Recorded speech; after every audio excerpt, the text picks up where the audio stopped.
మేరకు మీరంతా కూడా స్టార్ క్యాంపెయినర్లుగానే ముందుకు నడుం బిగించాలి అని అడుగుతా ఉన్నాను.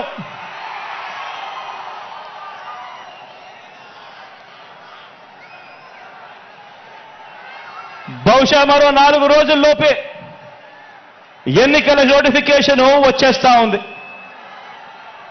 ఈ రోజు నుంచి బహుశా 4 రోజుల్లోపే ఎన్నికల నోటిఫికేషన్ వచ్చేస్తా ఉంది. చంద్రబాబు వీరితో పాటు చంద్రబాబు జేబులో ఉన్న మరో జాతీయ పార్టీ,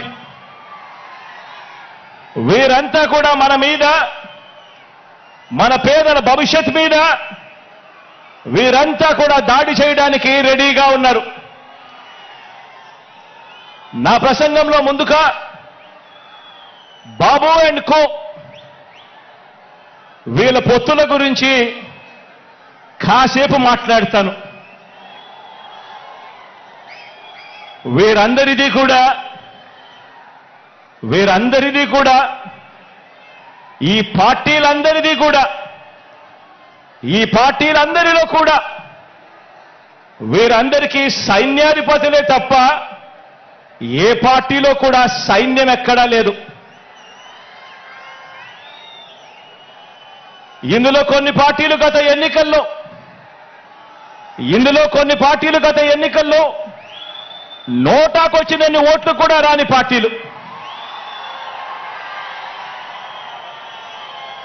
తమ స్వార్థం కోసం రాష్ట్రాన్ని అన్యాయంగా విడగొట్టిన పార్టీలు, రాష్ట్ర ద్రోహుల పార్టీలు, మరికొందరు ప్రజల చేతుల్లో చిత్తుగా ఓడిపోయిన పార్టీలు, ఓడిపోయిన వ్యక్తులు. ఇటువంటి వారందరూ కూడా మనకు పోటీగా అటువైపున ఉన్నారు. మనం 5 కోట్ల ప్రజల అండదండలతో ఇంటింటికి మంచి చేసి మనం ఈరోజు సిద్ధమని అంటా ఉంటే, వారి వెనుక ప్రజలు లేరు కాబట్టి, చేసిన మంచి చెప్పుకునే పరిస్థితి లేదు కాబట్టి, 6 డజన్ పార్టీలతో, 6 డజన్ ఎల్లో మీడియా సంస్థలతో, పొత్తులతోనూ, ఎత్తులతోనూ, జిత్తులతోనూ ఎక్కే గుమ్మం దిగే గుమ్మంగా వారు రాజకీయం నడుపుతా ఉన్నారు. ఒకప్పుడు ఇదే చంద్రబాబు నాయుడు గారి నోట్లో నుంచి మాటలు వచ్చేటివి, జాతీయ రాజకీయాలను తానే ఏలానని, స్టీరింగ్ కమిటీ చక్రం తానే తిప్పానని, ప్రధానుల్ని, రాష్ట్రపతుల్ని తానే నిర్ణయించానని ఒకప్పుడు ఇదే చంద్రబాబు ఊదరగొట్టేవాడు. ఈ రోజున ఏపీలో మనందరి ప్రభుత్వం చేసిన ఇంటింటి అభివృద్ధి వల్ల,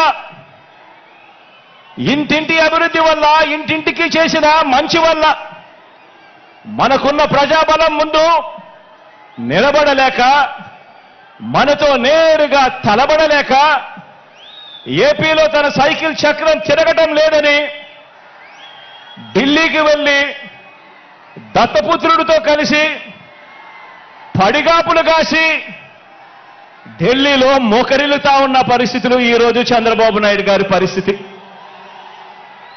ఆలోచన చేయమని అడుగుతా ఉన్నా. కేవలం జగన్ ఒకడు ఇటువైపున, జగన్ వల్ల మంచి జరగకపోయిందంటే ప్రతి ఇంటికి, జగన్ గన తన మేనిఫెస్టోలో చెప్పిందంతా కూడా తాను చేయకపోయిందంటే, జగన్ అనే ఒకే ఒక్కడు చంద్రబాబు నాయుడు గారి గుండెల్లో రైళ్లు పరిగెత్తించుకొని పోయింటే,